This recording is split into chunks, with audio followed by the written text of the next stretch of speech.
May bagong chismax na naman ang showbiz insider na si Audrey Diaz patungkol sa aktres na si Sara Labati.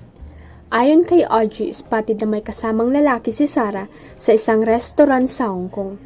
Ang mga litrato na nakuha ng talent manager vlogger ay ipinadala raw sa kanya ng isang fan at taga-subaybay ng kanyang showbiz update vlog.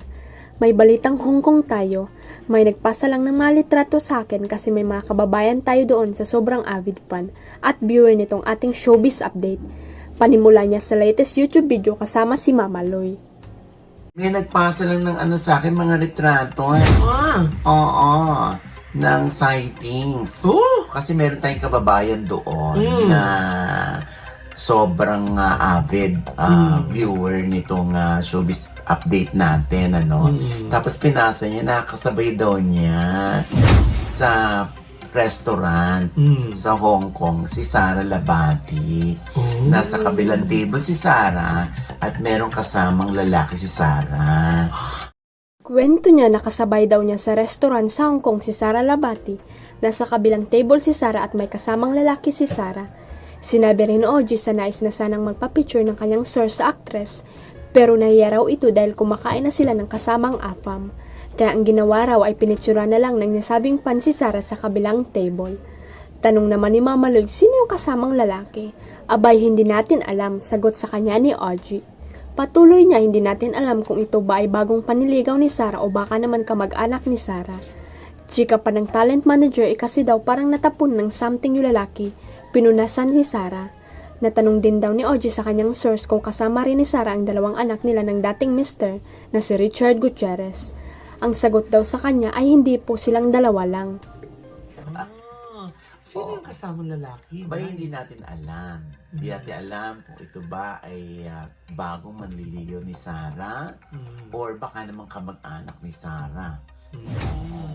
Kasi daw parang natapunan ng something yung lalaki. Pinunasan ni Sara.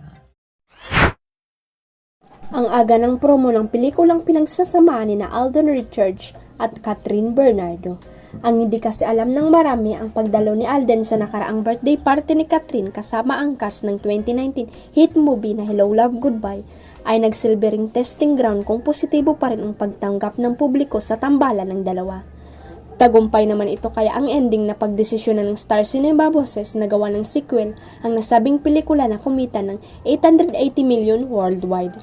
Ang upcoming movie ni na Alden at Catherine ay magiging entry ng Star Cinema para sa 50th Metro Manila Film Festival or MMFF.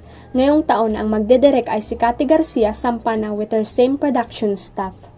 Base umano sa source ng bandera, sa ibang bansa ang shoot ng sequel film at sa pagkakatanda nila ay Canada ang nabanggit na next na pagtatrabuhan either ni Alden o ni Catherine.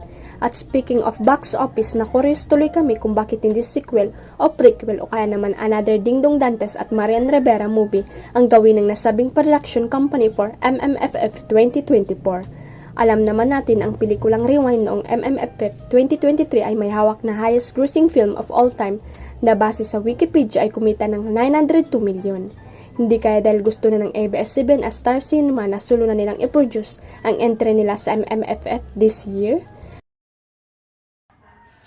Huwag kalimutang i-click ang subscribe button at i-ring ang notification bell para sa latest at legit chika updates.